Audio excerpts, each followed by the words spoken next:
ਅੱਜ ਦੇ ਇਸ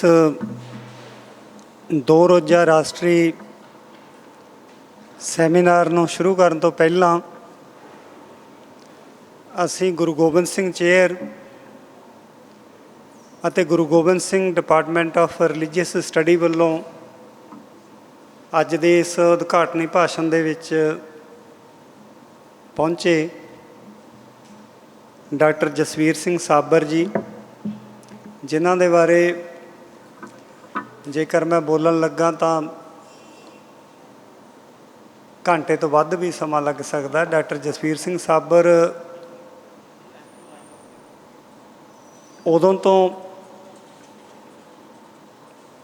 ਇਸ ਅਕਾਦਮਿਕ ਖੇਤਰ ਦੇ ਨਾਲ ਜੁੜੇ ਹੋਏ ਨੇ ਜਦੋਂ ਤੋਂ ਸਾਡਾ ਕਈਆਂ ਦਾ ਸ਼ਾਇਦ ਜਨਮ ਵੀ ਨਹੀਂ ਹੋਇਆ ਹੋਣਾ। ਡਾਕਟਰ ਜਸਵੀਰ ਸਿੰਘ ਸਾਬਰ ਨੇ ਆਪਣਾ ਜੋ ਅਕਾਦਮਿਕ ਕੈਰੀਅਰ ਉਸ ਸਮੇਂ ਸ਼ੁਰੂ ਕੀਤਾ ਜਦੋਂ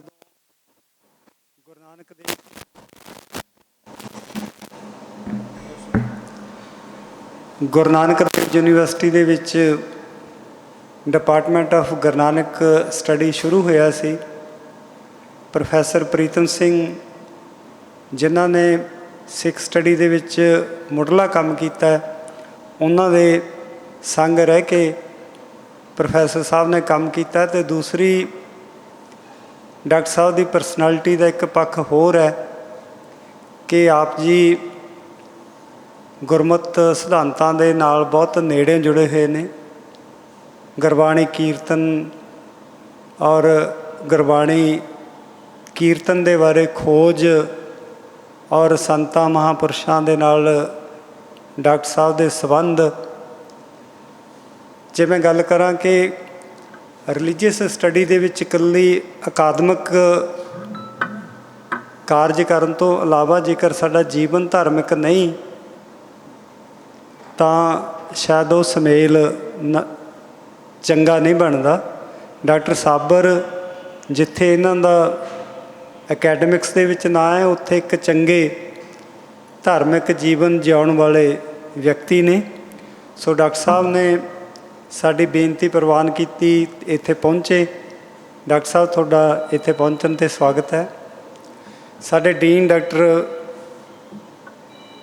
ਹਰਵਿੰਦਰ ਕੌਰ ਜੀ ਦੇ ਬਾਰੇ ਮੈਂ ਇੰਨਾ ਹੀ ਕਹਾਂਗਾ ਕਿ ਇਹਨਾਂ ਦਾ ਡਿਸਿਪਲਿਨ ਭਾਵੇਂ ਇਕਨੋਮਿਕਸ ਹੈ, ਡਿਪਾਰਟਮੈਂਟ ਜਿੱਥੇ ਇਹ ਕਾਰਜਸ਼ੀਲ ਨੇ ਡਿਸਟੈਂਸ ਐਜੂਕੇਸ਼ਨ ਹੈ, ਪਰੰਤੂ ਇਕਨੋਮਿਕਸ ਦੇ ਖੇਤਰ ਦੇ ਵਿੱਚ ਸਿੱਖ ਸਿਧਾਂਤਾਂ ਦੇ ਬਾਰੇ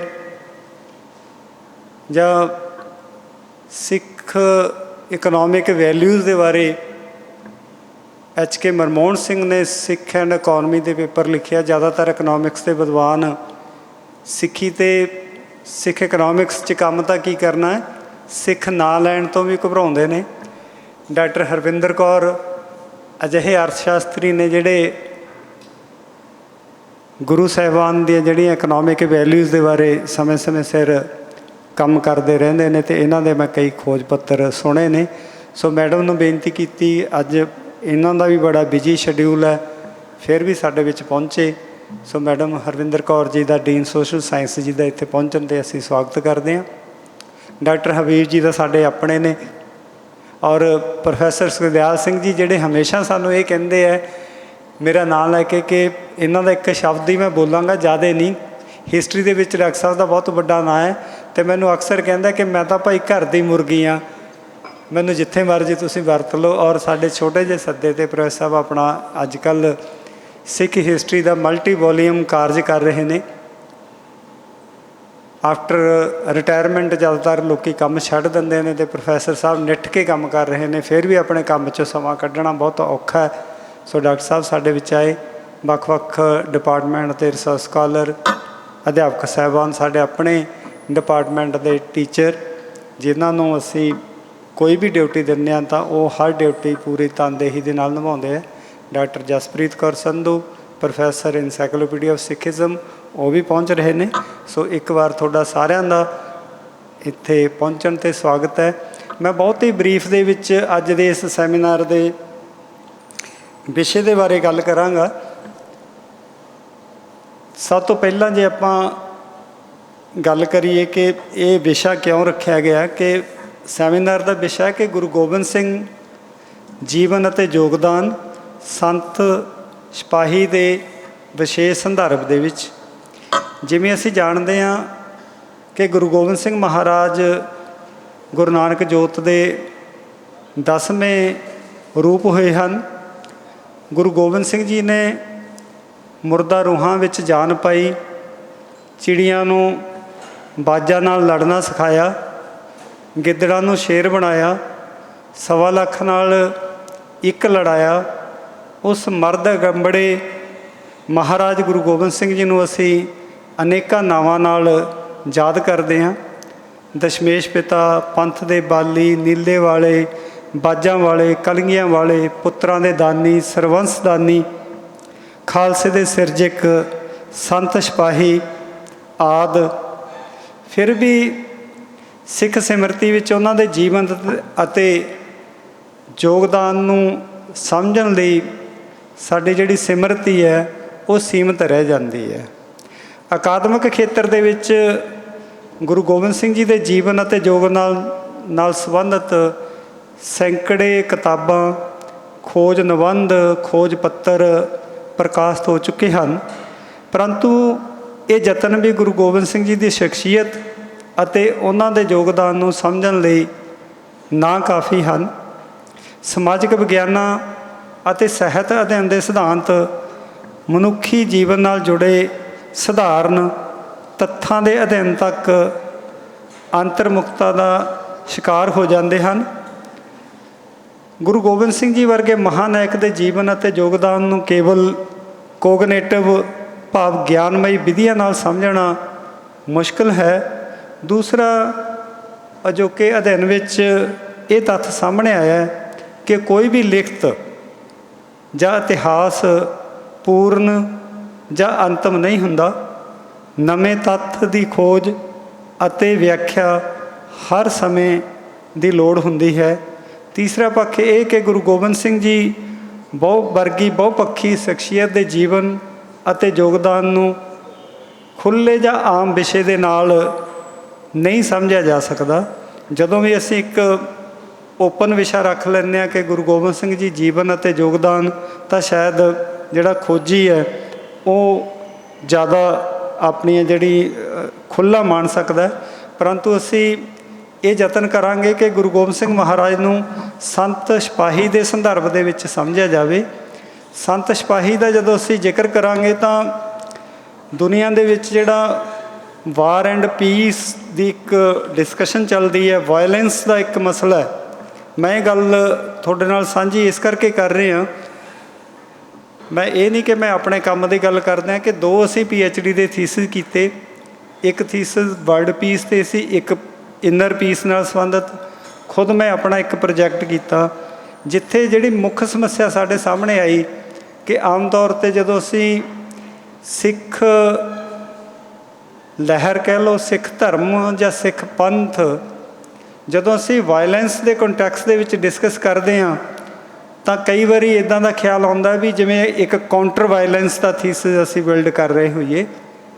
ਪਰੰਤੂ ਜਦੋਂ ਅਸੀਂ ਗੁਰਬਾਣੀ, ਗੁਰੂ ਸਿਧਾਂਤਾਂ ਦਾ ਅਧਿਐਨ ਕਰਦੇ ਹਾਂ, ਫਿਰ ਇਹ ਲੱਗਦਾ ਕਿ ਗੁਰੂ ਗੋਬਿੰਦ ਸਿੰਘ ਮਹਾਰਾਜ ਵਰਗੇ ਮਹਾਂਪੁਰਸ਼ ਵਾਇਲੈਂਸ ਨਹੀਂ ਕਰ ਸਕਦੇ। ਗੁਰੂ ਗੋਬਿੰਦ ਸਿੰਘ ਜੀ ਮਹਾਰਾਜ ਦੇ ਜੀਵਨ ਦੇ ਵਿੱਚ ਹਿੰਸਾ ਨਹੀਂ ਹੈ, ਉਹ ਸ਼ਾਂਤੀ ਦੇ ਸਥਾਪਕ ਨੇ। ਸ਼ਾਂਤੀ ਦੇ ਲਈ ਉਹਨਾਂ ਨੂੰ ਯੁੱਧ ਕਰਨੇ ਪਏ। ਇਸ ਕਰਕੇ ਸਾਨੂੰ ਇਹ ਦੇਖਣ ਦੀ ਲੋੜ ਹੈ ਕਿ ਜਸਟ ਵਾਰ, ਜਿਹਾਦ ਜਾਂ ਧਰਮ ਯੁੱਧ ਦੇ ਨਾਲੋਂ ਗੁਰੂ ਗੋਬਿੰਦ ਸਿੰਘ ਮਹਾਰਾਜ ਦੀਆਂ ਜਿਹੜੀਆਂ ਜੰਗਾਂ ਨੇ ਜਾਂ ਗੁਰੂ ਗੋਬਿੰਦ ਸਿੰਘ ਮਹਾਰਾਜ ਦੀ ਜਿਹੜੀ ਸ਼ਖਸੀਅਤ ਹੈ, ਜਦੋਂ ਅਸੀਂ ਸੰਤ ਅਤੇ ਸਿਪਾਹੀ ਨੂੰ ਇਸ ਕੰਟੈਕਸਟ ਦੇ ਵਿੱਚ ਦੇਖਾਂਗੇ ਤਾਂ ਇੱਕ ਸਿੱਖ ਸਿਧਾਂਤਾਂ ਦੀ ਜਿਹੜੀ ਵਿਲੱਖਣਤਾ ਹੈ ਸਾਡੇ ਹੋਰ ਨਿਖਰ ਕੇ ਸਾਹਮਣੇ ਆ ਸਕਦੀ ਹੈ। ਕਿਉਂਕਿ ਜੇ ਮੈਂ ਜ਼ਿਆਦਾ ਬੋਲਾਂਗਾ ਤਾਂ ਸ਼ਾਇਦ ਬੇਇਨਸਾਫੀ ਹੋਏਗੀ ਸਮੇਂ ਦੇ ਨਾਲ। ਸੋ ਕੁਝ ਬੁਨਿਆਦੀ ਨੁਕਤੇ ਨੇ ਜਿਹੜੇ ਹੋਰ ਖੋਜ ਦੀ ਮੰਗ ਕਰਦੇ ਨੇ, ਜਿਹੜੇ ਮੈਨੂੰ ਉਮੀਦ ਹੈ ਕਿ ਵਿਦਵਾਨ ਖੋਜੀ ਇਹਨਾਂ ਮਸਲਿਆਂ ਨੂੰ ਵਿਚਾਰਨਗੇ। ਕਿ ਪਹਿਲਾ